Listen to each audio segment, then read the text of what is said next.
22절까지 봉독해 드리겠습니다. 우리가 로마에 들어가니 바울에게는 자기를 지키는 한 군인과 함께 따로 있게 허락하더라. 사흘 후에 바울이 유대인 중 높은 사람들을 청하여 그들이 모인 후에 이르되, 여러분 형제들아, 내가 이스라엘 백성이나 우리 조상의 관습을 배척한 일이 없는데 예루살렘에서 로마인의 손에 죄수로 내준 바 되었으니 로마인은 나를 신문하여 죽일 죄목이 없으므로 석방하려 하였으나 유대인들이 반대하기로 내가 마지못하여 가이사에게 상소하며 내 민족을 고발하려는 것이 아니니라. 이러므로 너희를 보고 함께 이야기하려고 청하였으니 이스라엘의 소망으로 말미암아 내가 이 쇠사슬에 매인 바 되었노라.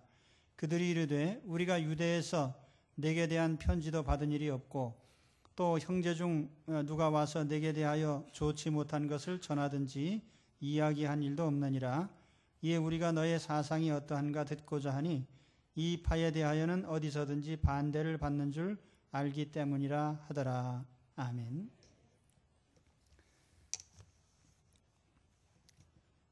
로마에서 어떻게 전도할 것인가, 이런 제목을 달았습니다.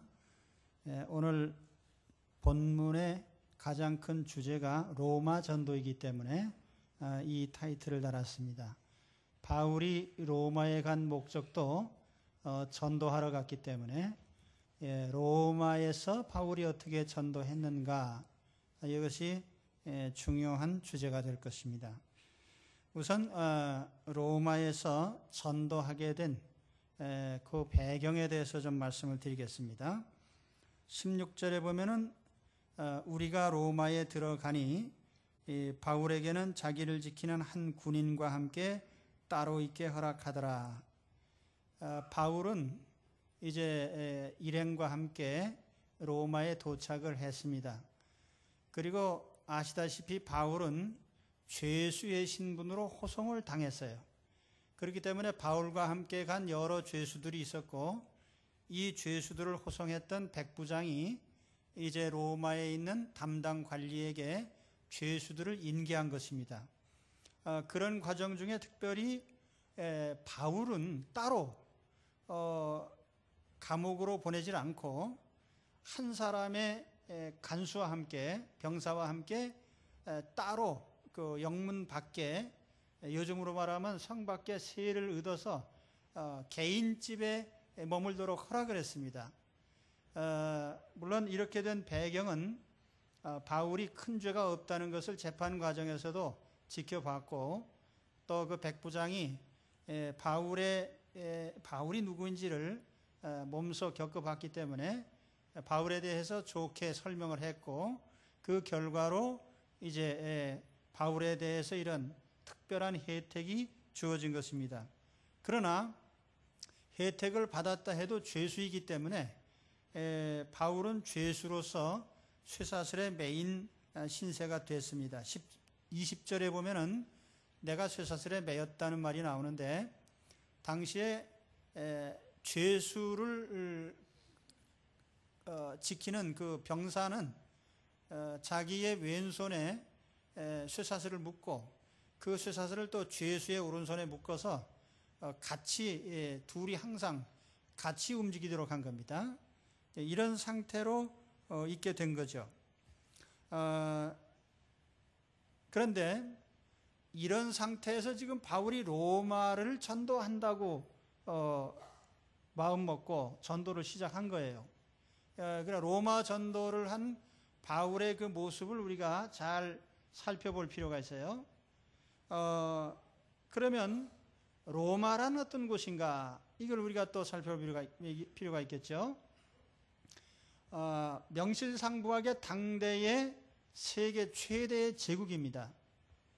로마라는 이름은 로물루스라고 하는 로마의 건국자의 이름을 따서 지어졌습니다. 이 로물루스는 트로이에서 이주한 사람들의 이주민의 후예로 그렇게 로마 건국 신화에 보면은 알려져 있습니다. 이 로마가 건국이 되고 주전 500년경에 이미 공화국으로서 공화제를 확립을 했고, 그 이후에 아우구스투스와 같은 황제가 등장을 해서 이제 대제국을 건설하게 된 것입니다. 당시의 로마 제국이라고 하면은 오늘날 세계 최대의 나라라고 할 수 있는 미국과 견주어 볼 때 오늘의 미국의 영향력보다는 이 로마 제국은 비교할 수도 없이 더 막강한 나라였던 것을 우리가 알 수가 있습니다. 이런 곳에서 바울이 전도를 시작을 했단 말이에요. 그러니까 이 로마 제국은 당대 최대의 제국이고 그 중심지가 로마입니다. 자, 거기에서 바울이 지금 전도를 시작하려고 하는데 전도 부대가 있는 것도 아니고 바울이 무슨 세상적인 지위나 권세가 있는 것도 아니고 조직이 있는 것도 아니고 유명한 사람도 아니고 더군다나 죄수로서 사실의 메인 상태에서 거대한 로마의 전도를 할 수 있을 것인가? 이것을 한번 생각해 보시라는 얘기입니다. 왜냐하면 오늘 우리가 처한 상황도 같기 때문이에요. 오늘 우리가 전도하라고 하면은, 전도합시다 하면은 우리는 항상 말하는 것이 내 형편이 안 됩니다라고 말하기 때문에 제가 이 말씀을 드리는 것입니다. 로마 제국, 이 거대 제국에서 바울이 전도를 할 수 있다면 우리도 할 수 있을 겁니다. 저는 요즘에 중과부적이라고 하는 말을 자주 떠올려요. 사실 이 세상이 교회가 감당하기에 점점 더 비대해지고 있다. 또 어떻게 보면은 복음을 전하기에 이 세상은 너무나 참 거대한 조직이 아닌가, 이런 생각을 해봅니다. 27년 전에 개척을 할 때에 참 그때만 해도 사람들이 훨씬 더 온유하고 순진했던 것 같습니다. 또 소박했던 것 같습니다. 그래서 전도지 한 장을 줘도 거절하는 사람이 별로 없었어요. 요즘에는 사람들의 심성이 참으로 메말라 있습니다. 감정이 메마르고 정서가 메마르고 쉽게 분노하고 또 너무 자기 주장이 강하고 비판적이고 세상을 보는 눈이 상당히 어떤 자기중심적으로 되어 있습니다. 그래서 있는 사람은 있기 때문에 교만해서 복음을 받지 않고 또 없는 사람은 없는 사람대로 먹고 사는 문제에 과도히 매달려서 복음에 관심이 없어요. 현대 사회가 복음을 받기 힘든 상황이라는 것은 우리 시대의 흐름이 그래요. 물질적으로는 풍요합니다. 다원주의 사상으로 말미암아서 사상적으로는 절대라는 것이 인정되지 않습니다. 모든 것이 상대적이고 누구도 자기 주장이 최선이라고 말할 수 없는 혼돈과 무질서, 또 절대가치의 부정, 상실의 세대, 외쳐도 듣지 않는 세대, 이것이 현대 사회의 특징입니다. 그런데 바로 이런 사람들을 향해서 내가 복음을 전한다고 하면은 과연 먹혀 들어갈 것인가? 그럼 이런 세대를 향해서 내가 과연 복음을 어떻게 전하면 될 것인가?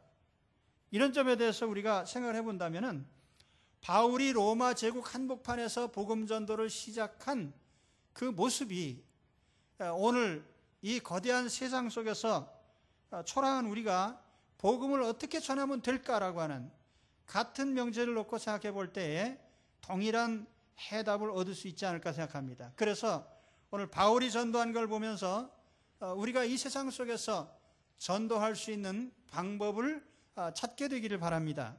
그래서 필경 바울처럼 영혼을 얻게 되기를 바랍니다. 첫째로 바울은 먼저 유대인을 초대하는 데서 시작을 했어요. 17절에 보면 사흘 후에 바울이 유대인 중 높은 사람들을 청하여 그들이 모인 후에 이르되 여러분 형제들아 그렇게 불렀죠. 바울이 통상 믿는 사람을 다 형제들이라고 불렀고, 그러나 여기서는 유대인들을 가리켜서 동족으로서 형제들이라고 이렇게 부르고 있습니다. 바울의 전도에 언제나 대원칙이 하나 있는데 먼저는 내 동족에게 그 다음에는 이방인에게 라는 원칙이 있습니다. 그래서 바울은 자기 동족인 유대인에게 먼저 복음을 전하기로 한 거예요. 로마 제국에 온 세상 사람들이 다 모여 있다 하더라도 먼저 내 동족에게 전도를 하겠다라는 얘기예요. 다른 말로 하면은 가까운 내 형제들에게 먼저 시작하겠다는 뜻이죠.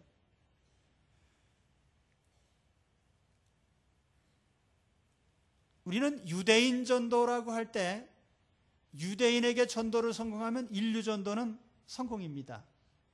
유대인들은 지구상에서 가장 까다로운 족속이에요. 바울이 바로 그 자기 동족인 유대인들에게 전도를 시작했는데, 그러면 당시 로마에는 유대인들이 얼마나 있었을까? 유대인 커뮤니티에 대한 궁금증이 좀 있습니다. 유대인이 로마로 이주해 가기 시작한 것은 주전 166년 메카비 시대부터라고 생각을 합니다. 그 메카비 시대라고 하는 건 이제 이스라엘이 그 제사장족이 일어나서 이스라엘 민족을 독립시키고 약 100여 년 그들을 지배한 시대가 있어요. 그 시대를 메카비 시대라고 하는데, 이 메카비 시대는 로마 제국에 의해서 제압이 됐습니다. 그래서 완전히 로마 식민지가 되는데, 특히 그 메카비 시대 말기에 주전 63년에 로마의 폼페이라고 하는 사람이 로마 군대를 이끌고 들어와서 유대 독립군을 완전히 제압해버렸어요. 그리고 많은 사람을 로마로 이주시켰습니다. 이주시킨 게 아니라 포로로 끌고 갔죠. 끌고 가서 그들에게 나중에 자유를 주고 정착을 하게 되는데, 아마 이 사람들이 로마에 거주하는 유대인들의 공동체가 만들어진 배경이라고 생각을 합니다. 사도행전 2장 10절에 보세요. 거기 보시면은 오순절날 예루살렘에 세계 각처에서 유대인이 몰려들었습니다. 유대인 절기를 지키기 위해서 세계 각처에서 몰려들었는데, 그때에 언급된 사람들 가운데 로마에서 온 사람들이 언급되고 있습니다. 그래, 사도행전 2장 10절 매우 중요한 구절입니다. 거기 보면은 이런 표현이 나와요. 로마로부터 온 나그네, 곧 유대인과 유대교에 들어온 사람들, 이라는 표현이 나옵니다. 그러니까 로마에서부터 예루살렘의 성지순례 절기를 지키기 위해서 유대인이 모였는데, 거기에 유대인도 있고 유대교에 들어온 사람들도 있었다. 여기 유대교에 들어온 사람들이 누구냐? 이게 이제 유대교를 믿게 된 로마인들을 가리키는 말인데, 유대인을 따라서 유대교에 입교를 한 겁니다. 유대교에 들어오려고 하면은 할례를 받아야 되고 세례를 받아야 되고 또 희생 제물을 바쳐야 되는데, 이런 의식을 거치게 되면 유대인으로서 똑같이 인정을 받고 유대인 커뮤니티에 참여하게 됩니다. 이 사람들이 바로 로마에 생겨난 거예요. 그러니까 당시에 유대인 커뮤니티가 상당히 컸다라는 걸 볼 수가 있습니다. 어느 정도 규모였을까? 주전 6년경의 요세푸스의 기록에는 약 8천여 명이 언급되고 있고, 또 다른 기록에 보면은 로마에 7개의 회당이 있었다고 그 이름이 기록되어 있습니다. 7개의 회당이 있다는 건 그만큼 유대인이 많이 있었다는 얘기입니다. 그러면 바울 당시에 로마에 그러면 예수 믿는 사람은 몇 명이나 됐을까? 결론적으로 말씀드리면은 거기에 상당수의 예수 믿는 사람이 있었습니다. 어떤 이레니우스 같은 교부는 로마 교회는 베드로 사도와 바울 사도에 의해서 시작이 됐다고 하는데, 사실은 그렇지 않아요. 베드로나 바울이 로마에 도착하기 전에 이미 예수 믿는 사람이 있었어요. 언제 생겨났냐면 오순절날 예루살렘에 와서 복음을 받은 사람들도 있고, 또 우리가 지난주에 봤듯이 바울이 로마에 도착할 때 이미 예수 믿는 사람들이 마중을 나왔어요. 그래서 로마에 적어도 그들끼리 모여서 예배를 드릴 정도의 인원이 있지 않았나 이렇게 생각을 하는 것입니다. 그러면 이 예수 믿는 사람들하고 유대교인들하고 관계는 어땠을까? 그 당시에 이런 생각을 할 수가 있습니다. 주후 49년에 그 사도행전 18장에 보면 그 내용이 나옵니다. 18장 2절에 보면은 클라우디우스 황제 때에 유대인 추방령이 내려졌어요. 이 추방령이 왜 내려졌느냐? 유대인 폭동 때문에 내려졌는데 그 폭동이 왜 일어났을까? 그것이 아마 이 기독교인들과 또 이들이 어떤 복음을 전하는 과정에서 유대인들과 마찰이 있지 않았나 이렇게 생각을 하는 것입니다. 그러므로 이런 배경에서 이제 바울이 무슨 필요성을 느꼈느냐? 로마에 있는 유대교의 리더들 있잖아요. 제일 높은 사람들을 초대한 겁니다. 회당의 지도자들을 바울의 숙소로 거처로 그들을 초대하게 된 거예요.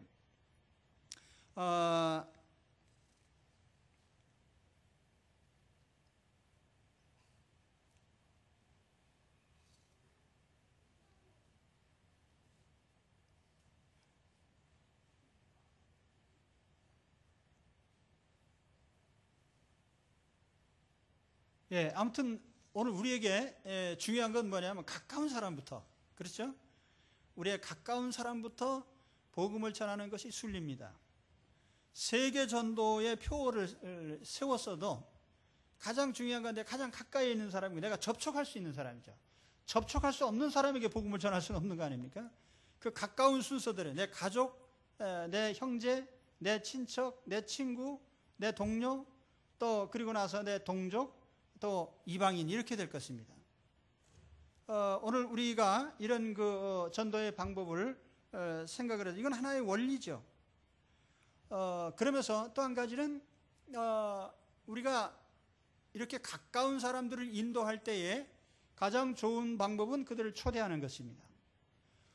바울은 사실 거기에 로마에 회당이 7개나 있지만은 회당을 방문할 수가 없었어요. 죄수의 신분이기 때문에. 그러나 외부인들을 접견할 수 있는 자유는 있기 때문에 그들을 초대한 것입니다. 찾아갈 수 없으면 찾아오게 하는 거죠. 그래서 초대를 하는 것인데 여러분 가까운 사람에게 복음을 전할 목표를 세웠다고 하면은 우선 초대하시기 바랍니다. 주님의 이름으로 초대하시기 바랍니다. 그래서 이들을 초대해요.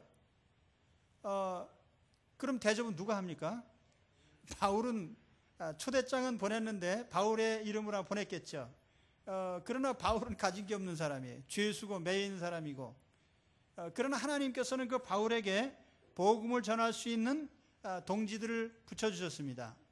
이 사도행전을 기록하고 오늘 그 16절에도 우리라는 말이 나옵니다만은 그 우리 속에는 누가도 포함되어 있어요. 그래서 누가나 아리스타고 또 에바브로디도 디모데 이런 유능한 협력자들이 바울의 옥중 생활을 이 죄수로서의 시기를 같이 보내면서 도왔던 것입니다. 또 거기에는 빌립보서에 있듯이 빌립보 교인들이 모금을 해서 바울이 로마에서 옥중 생활을 할 수 있도록 도왔어요. 또 로마에 있는 교인들이 바울의 처소에 함께 와서 이 초청받은 사람들을 대접하는 일을 도왔던 것입니다. 그래서 오늘 우리가 복음을 전할 의지를 가지고 있다면, 복음을 전할 그런 목적으로 사람을 초대한다고 하면은 하나님께서 우리에게 충분히 그러한 기회를 주시고 또 그러할 대접할 수 있도록 만들어 주실 줄 믿습니다. 요즘 사람들이 좀처럼 남에게 문을 열질 않습니다. 그리고 사생활을 남에게 보여주려고 하질 않아요. 그렇기 때문에 더욱더 우리가 집으로 초대한다면은 굉장히 좋은 호의를 또 마음에 좋은 인상을 줄 수가 있는 것입니다. 여러분, 그래서 일단 바울은 대로마 제국을 전도할 목표가 있지만은 그러나 제일 가까운 형제들부터, 동족들로부터, 그 중에서도 영향력 있는 지도자들부터 초대를 해서 그들을 대접하는 데서 시작했다는 것을 기억하시기 바랍니다. 그렇기 때문에 바울이 무슨 거대한 조직과 술수를 써서 한 것이 아니에요. 가장 원리적인 면에서 전도의 가장 첫 번째 걸음은 가까운 사람을 초대하는 것입니다. 이렇게 하시기를 바랍니다. 그럼 어떤 장벽도 열리게 될 것입니다. 두 번째는 바울이 초대한 사람들에게 우선 자신의 신상에 대한 발언을 하는데, 신상 발언의 핵심은 나는 죄가 없다는 것입니다.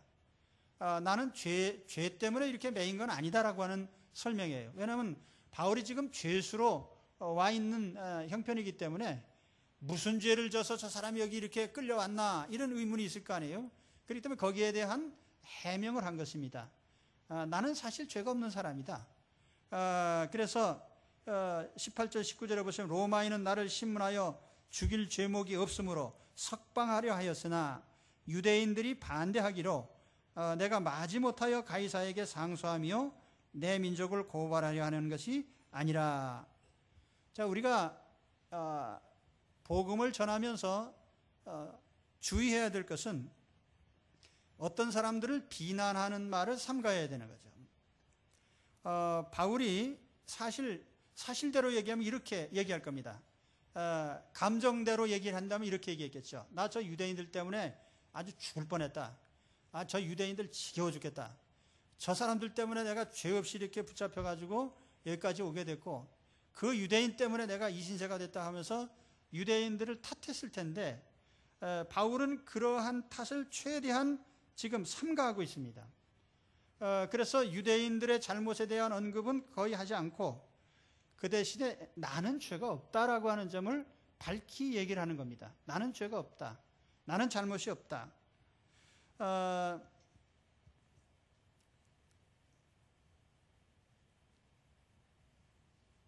바울의 이런 접근법은 대단히 중요한 겁니다. 오늘 여러분 누구를 복음으로 인도하려고 한다면 될 수 있는 대로 다른 사람에 대한 비난이나 비방을 삼가해야 됩니다.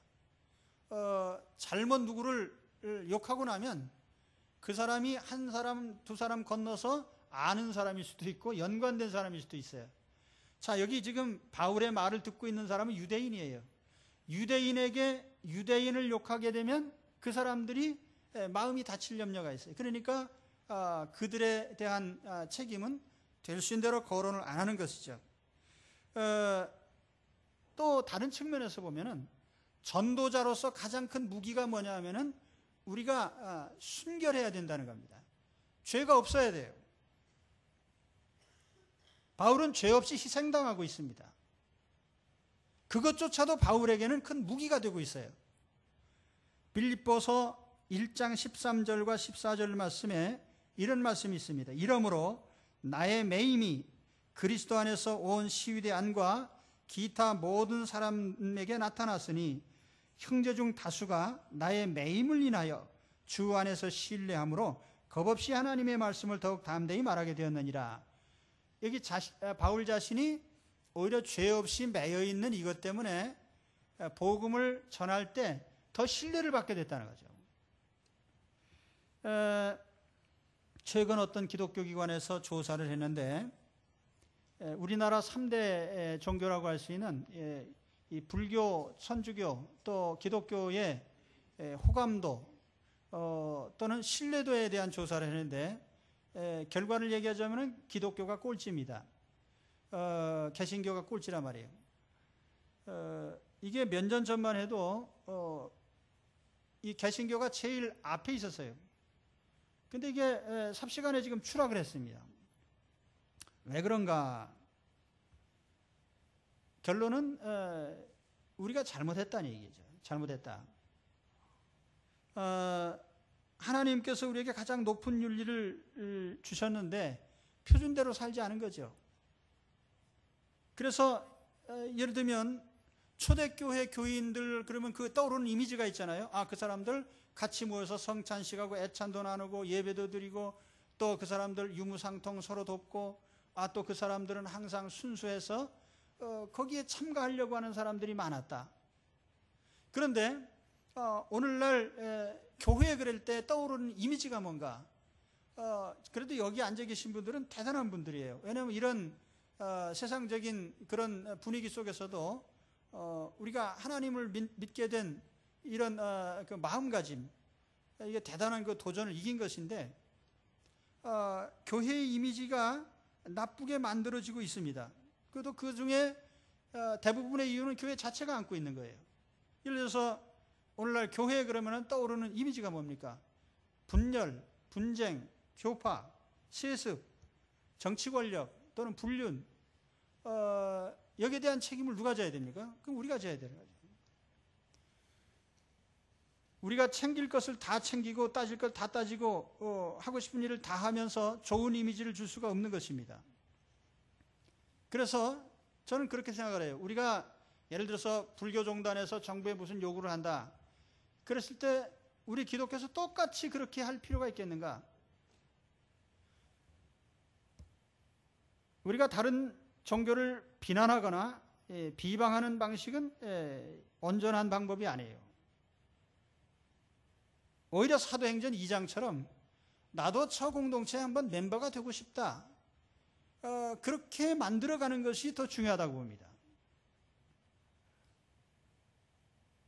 그 가운데 가장 중요한 것이 뭐냐면 하나님 자녀로서의 순수성이에요. 순수성. 마태복음 10장 16절에 예수님께서 12제자를 보내시면서 뭐라고 하셨냐면, 보라, 내가 너희를 보냄이 양을 이리 가운데 보냄과 같도다. 그러므로 너희는 뱀같이 지혜롭고 비둘기같이 순결하라. 여기에 지혜로워라, 순결해라 두 마디 명령이 있습니다. 이 일 가운데 우리가 살면서 어떻게 하면 이길 수 있느냐? 지혜로워야 된다. 또 한 가지는 순결이다. 여기 순결이라고 하는 이 단어는요, 헬라어로 아케라이오스란 말인데, 여기에는 이 단어가 본래 단어는 이 케라눔이라고 하는 섞는다는 뜻이 믹스, 섞는다는 단어에 앞에 부정을 의미하는 접두사 알파가 붙은 거예요. 그래서 이 아케라이오스란 말은 섞이지 않았다, unmixed, 섞이지 않은, 뭐가 섞이지 않아요? 죄가 섞이지 않고 불순물이 섞이지 않은 순수한 그 모습, 그거를 가리키는 말이에요. 그것이 뭐냐면 그리스도인의 파워고 힘이고 능력이란 말이에요. 여러분, 이 세상에 우리 그리스도인으로서 강한 자가 누굽니까? 요즘 세상의 교회가 잘못된 방식으로 힘을 나타내려고 그래요.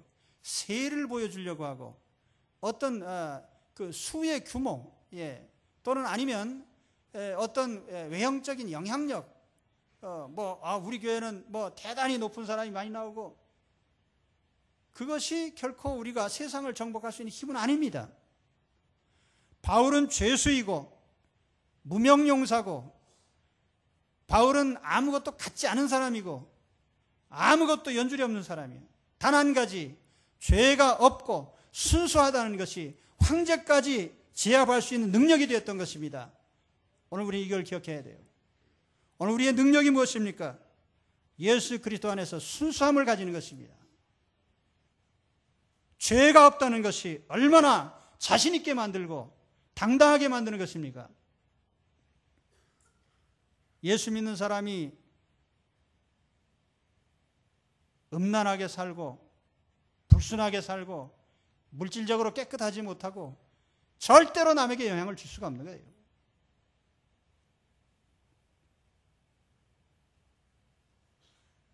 그렇기 때문에 바울이 지금 유대교의 최고 지도자들을 앞에다 불러다 놓고 동족의 잘못에 대해서 얘기하지 않고 단 한 가지를 얘기해요. 나는 죄가 없는 사람이다.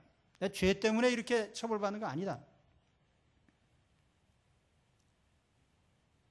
오늘 주 안에서 그리스도인으로서의 순수함과 진실한 모습을 간직하시기 바랍니다.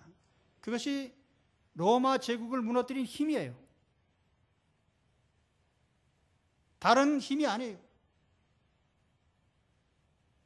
전도자로서 갖출 수 있는 조건이 순전한 자로서 복음을 가지는 겁니다.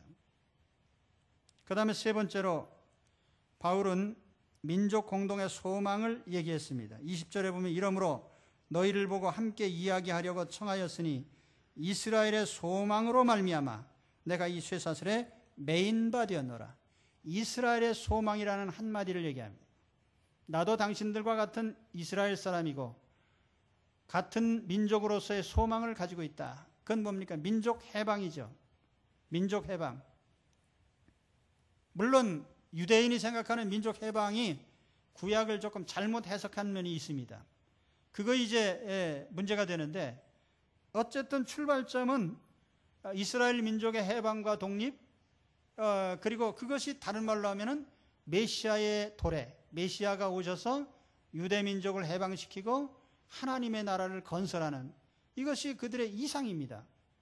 오늘날도 전 세계 유대인의 이상이 메시아가 와서 유대인을 구원하고 하나님의 나라를 세우는 것이 그들의 이상이에요.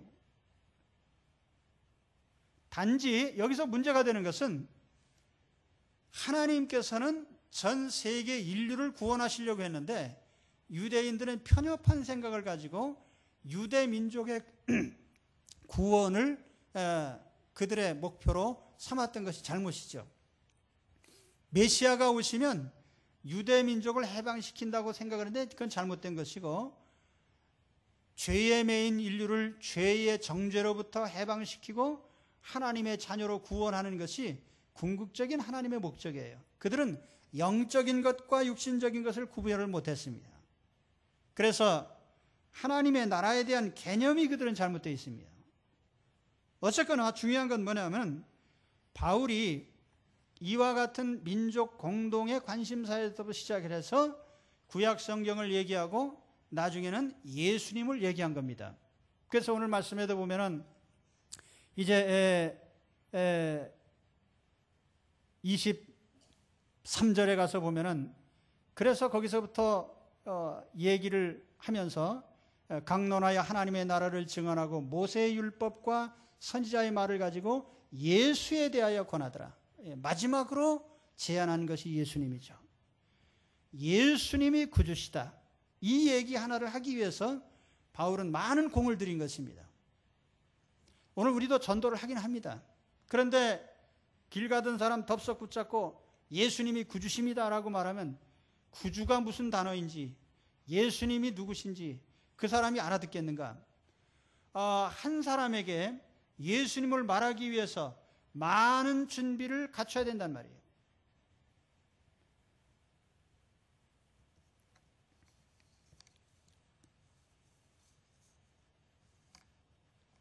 여러분, 오늘 우리가 민족구원이라는 말을 자주 사용하라는데 우리 민족의 공동의 관심사를 우리가 생각을 해야 되고, 또 그러면서 궁극적으로 우리가 받을 축복이 어디서부터 오는가를 우리는 얘기를 해야 됩니다. 그래서 우리가 예수님을 얘기해야 되는데 오늘 바울의 이러한 조심스러운 과정을 본다면은 그 유대인들에게 예수님은 구주라는 사실을 알리기 위해서 그들을 초대하고 정성껏 대접하고 자신의 신상에 대한 변명을 하고, 또 그러면서 유대인의 공동의 소망을 얘기하고, 그러면서 이제 예수 그리스도가 구주시라는 사실을 얘기를 한 것입니다. 여러분, 예수님을 구주로 알리기 위해서요 많은 공을 들이시기 바랍니다. 지나가는 말로 답석 예수님은 구주시라고 한마디 말함으로써 다른 사람들이 예수를 믿을 수 있으리라고 생각하는 것은 지나친 그것은 우리 그릇된 기대라고도 볼 수가 있습니다. 바울은 결코 바울도 능력이 많은 사람이에요. 영권이 있고 많은 그 기적도 행하고 그랬지만은 그는 그런 가벼운 접근을 하지 않았어요. 예수 그리스도를 알리기 위해서 많은 노력을 기울인 것입니다. 예수님을 구주라고 말하기 위해서 여러분 이웃을 몇 번 초청을 했습니다. 예수님을 구주라고 말하기 위해서 여러분은 얼마나 내 자신의 순수함에 대해서 보여줬습니까?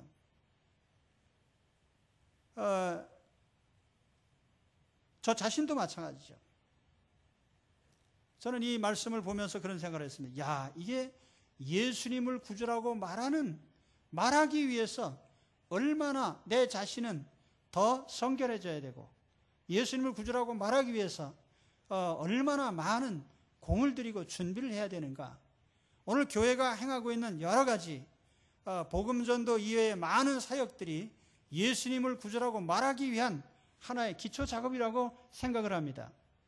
여러분 오늘 이러한 목표를 가지고 복음전도에 참여하시기 바랍니다. 그렇게 될 때 궁극적으로 바울은